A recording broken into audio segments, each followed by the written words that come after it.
28 তারিখে প্রথম চূড়ান্ত ভোটার তালিকা প্রকাশিত হয়েছিল, কিন্তু প্রথম সাপ্লিমেন্টারি লিস্টের প্রকাশক্ষণ নিয়ে তৈরি হয়েছে অনিশ্চয়তা। দফায় দফায় বৈঠকের পরেও এই তালিকা প্রকাশ নিয়ে নিশ্চয়তা তৈরি হয়নি। হাইকোর্টে বৈঠক শেষের পর সিইও দপ্তরের মুখ্য সচিব এবং ডিজিপি এখনো পর্যন্ত 24 লক্ষ বিবেচনাধীনে নিষ্পত্তি হয়েছে। আমি আরো বিস্তারিত এই নিয়ে জানবো, সরাসরি রুমা পাল আমাদের প্রতিনিধি রয়েছেন।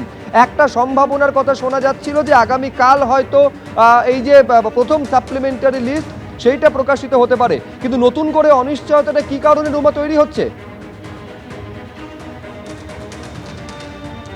দেখো, জানিয়ে রাখি যে এই সপ্তাহে একদম সাপ্লিমেন্টারি লিস্ট তৈরির ব্যাপারে আপাতত এই মুহূর্তে দেখা যাচ্ছে যে একদম চূড়ান্ত অনিশ্চয়তা, কারণ দফায় দফায় বৈঠক হচ্ছে। হাইকোর্টে বৈঠকের পরে কিন্তু আবার সিও দপ্তরে যখন ফিরে আসেন একদম মুখ্য নির্বাচনী আধিকারিক, তার সঙ্গেই আসেন মুখ্য সচিব আসেন এবং ডিজিও আসেন এবং তাদের সঙ্গে বৈঠক হচ্ছে। অন্যদিকে জানিয়ে রাখি, আজকে কিন্তু সকালেও হাইকোর্টে যে বৈঠক হয়েছে সেটা নিরাপত্তা সংক্রান্ত বৈঠক হয়েছে। নিরাপত্তা সংক্রান্ত কেন? কমিশন সূত্রের খবর, জুডিশিয়াল অফিসাররা কিন্তু বিভিন্ন জেলায় কাজ করছেন। সেক্ষেত্রে কিন্তু একটা বিষয় যে এই লিস্ট বেরোলে সেক্ষেত্রে কিন্তু তাদের নিরাপত্তা নিয়েও কিন্তু চিন্তিত কোর্ট, এমনটাই কিন্তু জানা যাচ্ছে। সেক্ষেত্রে কিন্তু সেই নিরাপত্তা বিষয় নিয়েই আজকে হাইকোর্টে সকালবেলা বৈঠক হয়েছে এবং তারপরে দেখা যায় যে বিকেলবেলা আবার 6টার সময় বৈঠক হয় হাইকোর্টে। আবার মুখ্য নির্বাচনী আধিকারিক তিনি ছুটে যান প্রধান বিচারপতির কাছে। কিছুক্ষণের মধ্যে তখন তিনি ফিরে আসেন, আবার এখানে বৈঠক শুরু হয়েছে। সিএস রয়েছেন, ডিজি রয়েছেন, বৈঠক হচ্ছে। দেখো, প্রথমেই বলে রাখি যে উৎসবের মরশুম, ঈদ আসছে এবং সেক্ষেত্রে এই লিস্ট যদি কাল বা পরশু বেরোয় সেক্ষেত্রে কিন্তু অনেকটা সমস্যা হতে পারে। কারণ একদিকে যেমন নিরাপত্তা বিষয় রয়েছে, আইন শৃঙ্খলা বিষয় রয়েছে, অন্যদিকে উৎসবের মরশুম রয়েছে, আর অন্যদিকে এটাও ঠিক যে নিরাপত্তা সংক্রান্ত সব কিছু বিষয় সঠিক থাকলে, ঠিক থাকলেই কিন্তু এই সাপ্লিমেন্টারি লিস্ট বেরোবে।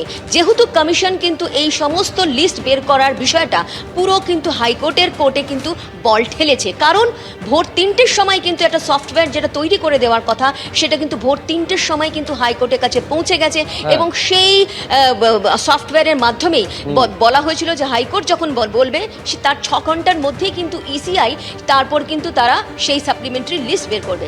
এখনো পর্যন্ত বৈঠক চলছে।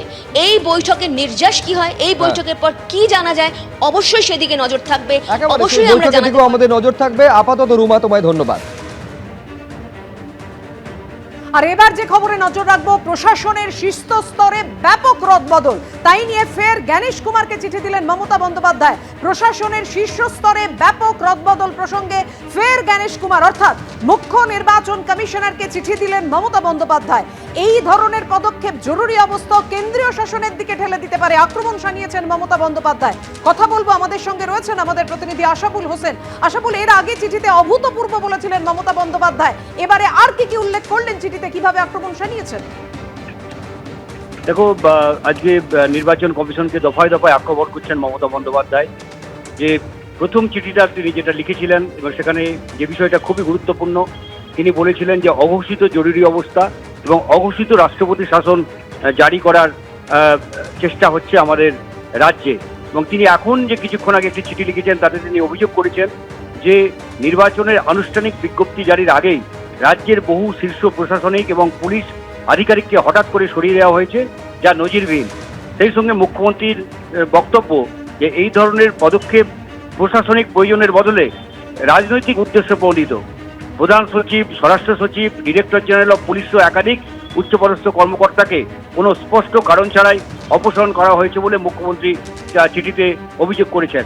এবং চিঠিতে তিনি এটাও বলেছেন যে এই ঘটনাগুলো রাজ্যের নির্বাচনী পরিবেশকে দারুণভাবে প্রভাবিত করতে পারে এবং গণতান্ত্রিক প্রক্রিয়ার উপর আঘাত আনতে পারে।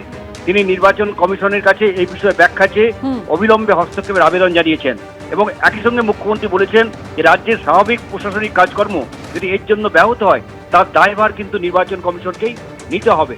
এবং তুমি জানো যে এর আগে মুখ্যমন্ত্রী যে চিঠিটি লিখেছিলেন, যেটা বলছিলাম, তাতে তিনি বলেছেন অঘোষিত জরুরি অবস্থা বা অঘোষিত রাষ্ট্রপতি শাসন জারি করা হয়েছে পশ্চিমবাংলায়। এবং তিনি অভিযোগ করেছিলেন যে কমিশনকে কাজে লাগিয়ে বিজেপি ভয় দেখানো, প্রশাসনিক অপব্যবহার এবং প্রাতিষ্ঠানিক হস্তক্ষেপের মাধ্যমে রাজ্য দখলের চেষ্টা করছে, কারণ তাদের জনসমর্থন নেই। এবং সাংবিধানিক প্রতিষ্ঠানকে তার রাজনীতিকরণ করা হয়েছে, এটা সংবিধানের উপর সরাসরি আঘাত। কমিশনের আচরণ স্পষ্ট পক্ষপাতদুষ্ট বলেও মমতা বন্দ্যোপাধ্যায় অভিযোগ করেছেন। একেবারে আশাবল এবং তিনি সেই এই সঙ্গে- কারণে আক্রমণ করে বললেন যে একতরফা ও হঠকারী সিদ্ধান্ত গণতন্ত্রের পক্ষে স্বাস্থ্যকর নয়। ধন্যবাদ তোমায়। এবিপি আনন্দ এগিয়ে থাকে, এগিয়ে রাখে।